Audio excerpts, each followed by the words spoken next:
Let's talk about the market. If somebody asks you, how's the market? What do you say? That's what all salespeople say. But instead of being a salesperson, Gary, it's a little bit of his brilliance. He challenges us to be what? What's the word, the phrase that he is? The economist of choice, right? That we understand what's going at our market at a high level. And today I got a little surprise for you. At least I think it's a surprise. Some of you said I've already seen that'll really gravitate along the way to you as well. But first is, there's one thing that I always look at, right?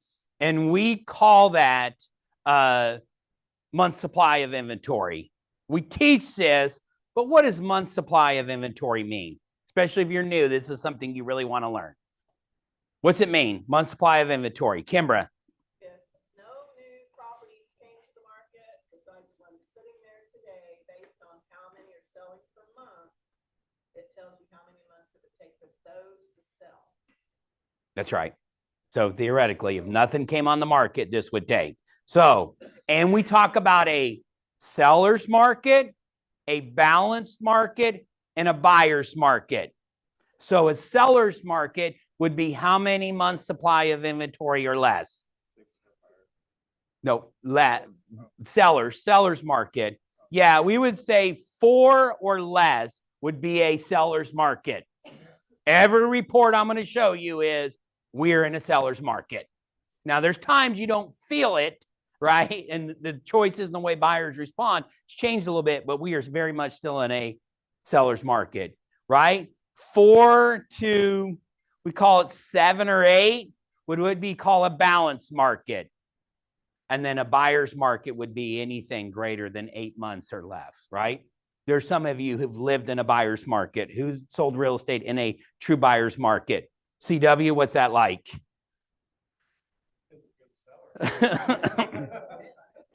Yeah. Lot of inventory, lot of choices by buyers. It's just not the market that we're in right now. We are still in a seller's market. So if you were to look, this is a snapshot of Fort Bend County. Yes, I always look at this. We could do this for all of HAR and everywhere. But if you look at it, right, the peak, the highest that we saw for month supply of inventory was November of 22 at 3.8. We're sitting now at 2.9 months. All properties, even the one that sits out there for as many days as in this formula, we have extremes. We're sitting on 2.9 months of inventory in Fort Bend County.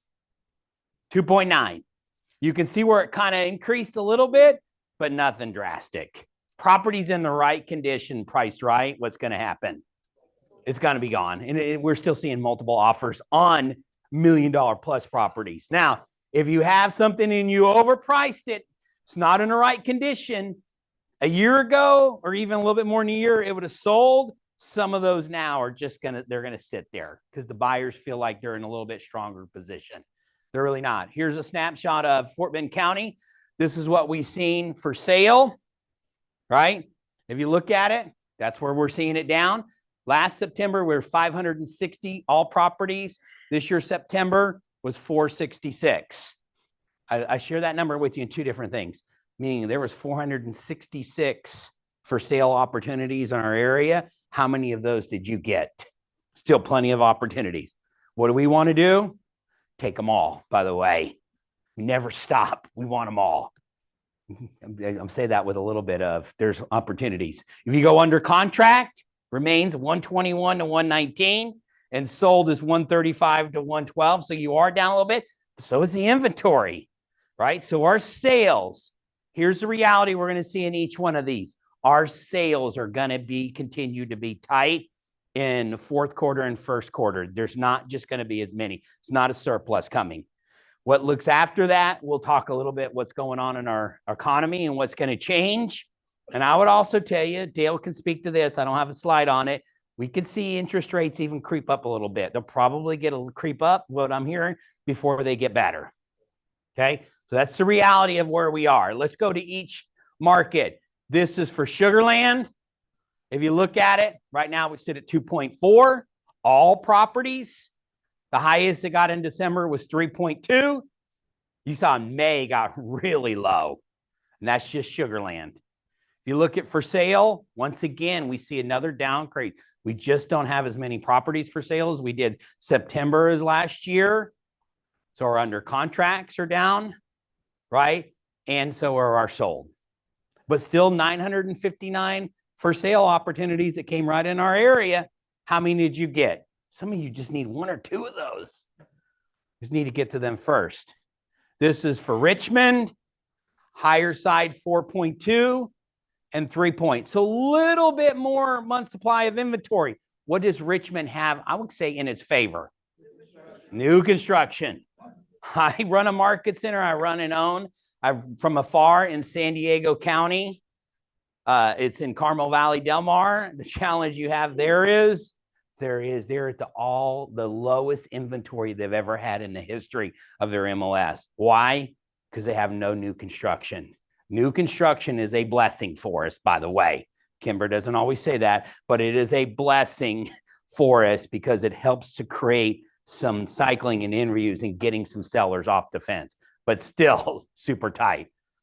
Missouri City, you see a little bit, but their for sales is up a little bit. From last year, it was 581. Now it's at 610. What does also Missouri City have in its favor? New construction, because they just keep on. There's another neighborhood. They said they're going to announce going past. What's the new neighborhood? I just saw it. I can't even keep track.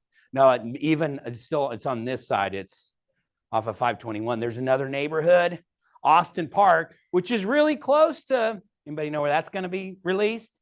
It's really close to Sienna. The problem is it's across what? The river, and we don't have a bridge yet. But if you were to go past George Ranch, the park, and keep driving it, you'll see a real, anybody seen the sign? It's really sad, isn't it? You really see a sad, and it's a launch of Austin Park. It's just on the other side of the George Ranch property that's owned, and that's going to be a huge development, and they're breaking ground. They're going to go after it. So these developments are still coming. One of these days, CW can make a prediction, the Fort Bend Toll Road will go over the Brazos River and connect all of that. Anybody have a guess when that'll be done? 10 years. I said that 5 years ago, so it's still another 10, but it will connect all that, by the way. So study it, drive around, and really know it. So there's an opportunity as we look at it as well. This is Missouri City. 4.4 months was their high. They're at 2.9. 2.9 month supply of inventory. Tight market. Oh, by the way, this is a little snapshot I put in here. We're in the market share business, right? So if you look at Sugar Land area and we look at it, this number's actually dropped a little bit for us. We still have the most volume when it comes to listing and selling in the Sugar Land area, but we're at 9%. Had a couple of competitors that taken a little bit of our market share that have entered into the market. We want to dominate market share. As an agent, you go, what do I care if Keller Williams has? No, it's always better when your office you're with carries the most listings, the most signs. It just helps us. But that should be in double digits. After bold, I'm sure you'll all take it and go at it, and it'll be in double digits. Okay, here's my exciting piece. I've heard this, and I want to talk about, you can see it as good news, and you can also see it as our inventory that we look at. If you look, demographics and age really dictate what goes on in our market, the amount of buyers. So if you look at homeownership rate by age, you can see, right, the number of people that own homes. It's kind of amazing if you look at the age, right, and then you look at the percentage of ownership. I'm just saying this in general. Old people, right? Typically what? Yeah. Well, because they're all moving closer to come to the screen. Yes. This group doesn't need it. Older people in our generation, right, typically are in home ownership. And what you're going to discover is people historically, and the data shows this, that typically where we see the median first-time home buyer is 34. Now, if you're really smart, you're going to know what's coming behind 34. Okay, so we're going to take a look, typically get in the market. If you're younger than 34, get into the market sooner, right? The greatest way to build net is your primary residence, own your property, and let it have equity over time. We've talked about that. But this is fascinating. Here's your big groups when it comes to the largest group of population by age. And the group that you all know of, we call this group right there what? This gold one, we call them the baby boomers, right? Some of you are into baby boomers, but they are a large group. That group owns a lot of real estate. They own their properties. And CW, what's happening to the baby boomers? They're dying, or they're going to their next phase of life, right? And they need to get out of a property that they typically have lived in for 30, 40, 50 years. And what comes with all those years? Clutter. You can call it crap, right? And the reason I tell CW, he has a good niche where he works with people to help them to get to the next phase and to clean that all out. You're going to see a lot of those coming into the market. Last year when we did the Shredding Hunger event, a lot of people were getting rid of the trash. And Kimber noticed it with the email address. She noticed a pattern. What was the pattern? You remember? They had the AOL address. And you're like, keep those because they're going to be getting out of their home real soon. If you still use an AOL address, you know what it means. Norman still has his. Okay, but now that's not where the topic was going.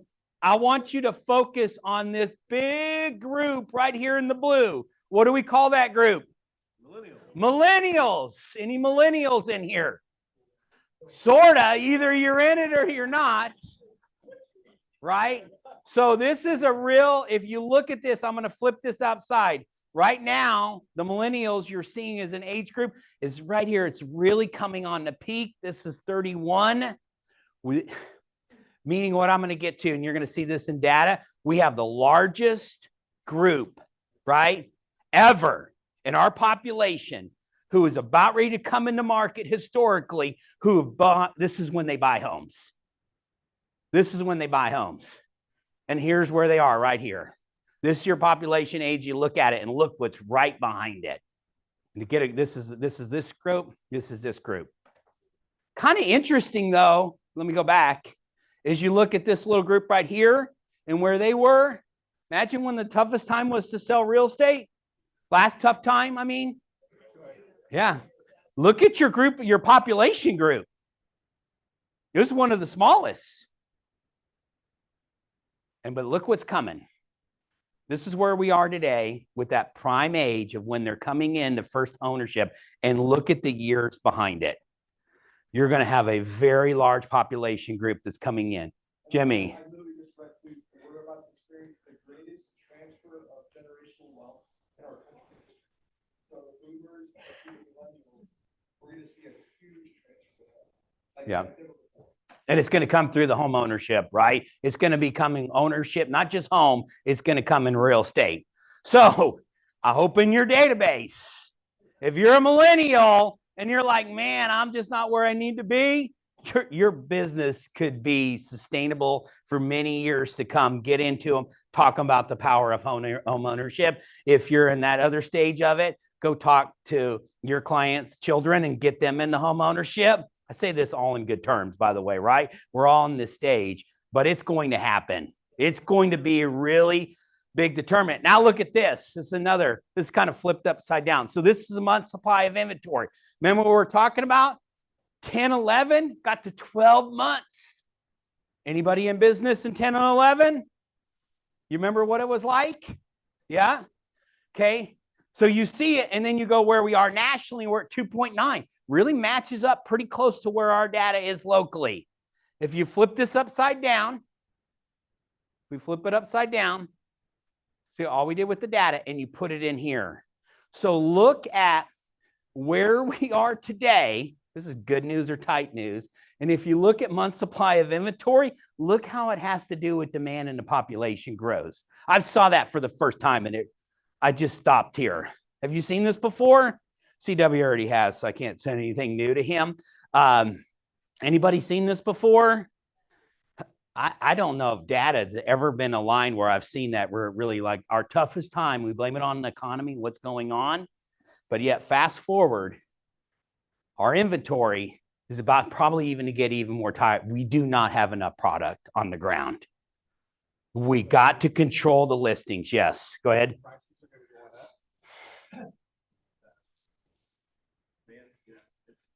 It's right here. Yeah, this should excite you too, and know is we're in the driver's seat. If that's the one data to inspire you to get going, this is it. If it's your first day, second day, there's opportunity in this. There is opportunity. But that was the first time I saw it presented in that way, and it was really fascinating. Great slide, right? Here's your opportunity. Here's your opportunity. It's right in here, and they're coming into the market. Do we believe in home ownership? Yeah, it's going to be tighter, right? We didn't have enough starts too. When we call starts, those are new construction. In the last recession, when we went through it, new construction didn't show up. Now we're fortunate. We live in an area that new construction, these areas are going to just keep booming. They're not stopping. They're going to keep growing. Lawrence was running around here. Lawrence from Perry Homes. He was running around here. I'd never seen a salesperson so excited. He's in that Stone Creek. My good buddy bought in there in the beginning. I'm like, you're really buying in there? New construction? That's weird at the very start. Guess what? His property is doubled. You don't ever hear that in new construction in that area.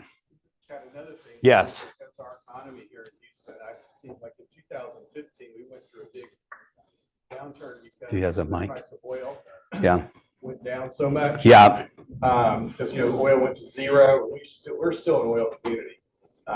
Chevron moved 600 people out, so it kind of took a dive. But oil's at $90 a barrel, and it's holding right there. So Houston's 1,000 people moving in a day. Yep. I know, but it's still, I mean, we've got so many things going on, plus oil on top of that. Yeah, we're growing like crazy. Yeah. Opportunities. I was having just a conversation. My kids my 18-year-old goes, I don't know if I'll live in Houston here. And he's traveled a lot. He really is an ugly place to live. This is what he says. As we're driving, and we enjoy life here, right? By the way, Andy and I said, that's interesting but the amount of people that are moving here is off the charts because they're moving here for opportunity. Yes, we don't have seen it. Yeah, we don't have the mountains in the backdrop, and we had the hottest summer of all time that I've ever experienced. And yet the opportunity is in this place right here, right? It's just opportunity. And there's yours too. So I hope you really evaluate your database, right? And if you've been in this and it's your clients, are you talking to them about their children and them building wealth? What are they doing with it? And is investment opportunities are still just golden. Can you look for investment opportunities and drink the water that we sell? Okay, pretty good stuff. We'll throw that on the KWSW25 site, so you can go there and look at for resources. It's encouraging to me, and the opportunity for real estate is great right now. You could talk about all the things. We could talk about buyer's commission. Don't worry about that. It's not impacting you yet, right? Go get listings, right? Go get young people into home ownership. And young meaning, boy, if they're coming to 30, you want to go now because it's only going to get tighter. If this doesn't get young people off the fence, like you're going to wait, I'm going to wait a couple of years. Oh, so there's even more in the pool for first-time ownership and entry homes? Well, the interest rates, I'm going to wait till they get better. It's just what costs money right now. CW, what's the highest interest rate you ever had? 18. Kimber, what's the highest? 13. Andy and I got how much? Yes. And you still did it. You still did it. And was it a good move that you did it? Yeah.